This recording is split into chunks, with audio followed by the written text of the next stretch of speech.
Aujourd'hui, mes chers amis, j'ai une histoire absolument adorable à vous raconter. Une histoire qui va, je l'espère, réchauffer vos cœurs et peut-être même vous faire voir la pluie d'un œil nouveau. C'est l'histoire d'un petit nuage nommé Nolo. Imaginez un ciel immense, d'un bleu profond, parsemé de gros nuages blancs et cotonneux. Ils flottent, majestueux, comme des navires sur un océan céleste. Parmi eux, il y a Nolo. Il est tout aussi blanc, tout aussi doux que les autres, mais il a un secret qui le rend un peu différent. Alors que ses compagnons, les nuages plus âgés et plus expérimentés, se rassemblent et laissent joyeusement tomber leurs gouttes de pluie sur le monde en contrebas, Nolo, lui, reste en retrait. Il observe le cœur serré d'une peur qu'il n'ose pas avouer. Il sait qu'il est temps pour lui aussi de faire pleuvoir. C'est sa raison d'être, après tout. Mais une petite voix dans sa tête lui murmure des choses terribles. Et si ces gouttes de pluie n'étaient pas comme les autres? Et si elles étaient trop petites ou trop grosses? Et si on se moquait de lui? L'idée d'être jugé, que l'on puisse rire de sa pluie, le paralyse complètement. Alors, il se retient, il se gonfle pour paraître plus confiant qu'il ne l'est, mais à l'intérieur, c'est une tempête d'incertitude. Pendant ce temps, bien loin sous le ciel bleu, la vie sur Terre est bien différente. Dans les petits villages nichés au creux des vallées, la chaleur est devenue étouffante. Le soleil tape sans relâche et l'air est lourd et sec. Les gens cherchent l'ombre, s'éventant avec tout ce qu'ils trouvent, et lèvent des yeux pleins d'espoir vers le ciel guettant le moindre signe de pluie. Les champs, autrefois si verts, commencent à jaunir. Et les fleurs, oh, les pauvres petites fleurs.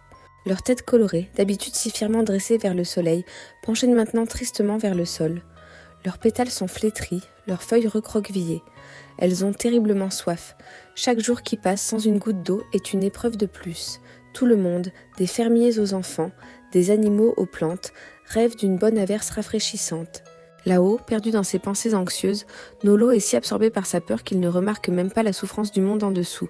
C'est alors qu'un petit oiseau, aux plumes vives et au chant cristallin, vient se poser sur son bord duveteux. L'oiseau, qui a voyagé à travers tout le pays, a vu la soif des villages et la tristesse des fleurs.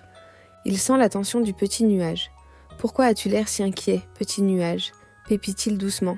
Nolo, d'abord surpris, finit par avouer sa crainte. Il explique qu'il a peur de laisser tomber ses gouttes, peur du ridicule. L'oiseau incline sa petite tête et le regarde avec une grande tendresse. « Mais tu sais, dit-il, tous les nuages pleurent, c'est ce qui les rend si importants. Et quand ils pleurent, c'est très beau. Leurs larmes apportent la vie. » Ces mots résonnent étrangement en Nolo. Tous les nuages pleurent, et c'est très beau. L'idée est nouvelle pour lui. Il n'avait jamais pensé à la pluie comme à des larmes, et encore moins à quelque chose de beau. Encouragé par les paroles de son nouvel ami, Nolo décide d'essayer. Il se concentre de toutes ses forces. Il ferme les yeux, pense très fort à la pluie, mais rien, pas la moindre gouttelette. Il essaie encore, il se contracte, il fronce ses bords cotonneux, mais son corps de nuage refuse d'obéir. C'est comme s'il avait oublié comment faire. Déçu et encore plus découragé qu'avant, Nolo se laisse dériver, convaincu qu'il est un nuage raté. Les jours passent et la situation en bas ne fait qu'empirer. La nuit tombe, apportant une fraîcheur bienvenue mais insuffisante. Le silence s'installe sur la campagne asséchée. Nolo dérive lentement, enveloppé dans l'obscurité et sa propre tristesse. C'est alors qu'il entend quelque chose. Un son si faible, si fragile, qu'il doit tendre l'oreille pour le percevoir. C'est un murmure venant d'un petit jardin en contrebas. Il se penche un peu et voit une toute petite fleur, ses pétales presque entièrement fanés, qui chuchotent dans la nuit. « Oh, j'aimerais tant boire, juste une petite goutte !» Le cœur de Nolo se serre. Ce n'est plus une idée abstraite de villages qui ont soif. C'est un appel à l'aide, direct, personnel. La détresse de cette petite fleur le touche profondément. Il ne pense plus à sa peur, ni à ce que les autres pourraient penser. Il ne pense qu'à cette petite vie qui s'éteint et qu'il pourrait sauver. Une nouvelle détermination le remplit. Il faut qu'il y arrive. Pour elle. Alors Nolo prend son courage à deux mains, ou plutôt à deux bords de nuages. Il se souvient des paroles de l'oiseau. Il ne cherche plus à forcer la pluie. Il pense à la tristesse de la petite fleur, à la chaleur écrasante des villages, et il laisse ses propres émotions monter. Il prend une très grande inspiration, gonflant ses flancs comme jamais auparavant. Il retient son souffle un instant, puis il relâche tout. Et là, miracle. Une petite goutte se forme au bord de son flanc. Elle tremble un instant, brillante comme une perle sous la lune, puis, ploc, elle tombe. Une seule petite goutte, Nolo retient sa respiration. Il a réussi. Puis, encouragé par ce premier succès, il sent quelque chose se débloquer en lui. Une deuxième goutte suit la première. Puis une troisième, une quatrième. Et bientôt ce n'est plus un goutte à goutte timide, mais une pluie douce et régulière qui se met à tomber. La pluie de Nolo est fine, légère, presque une caresse.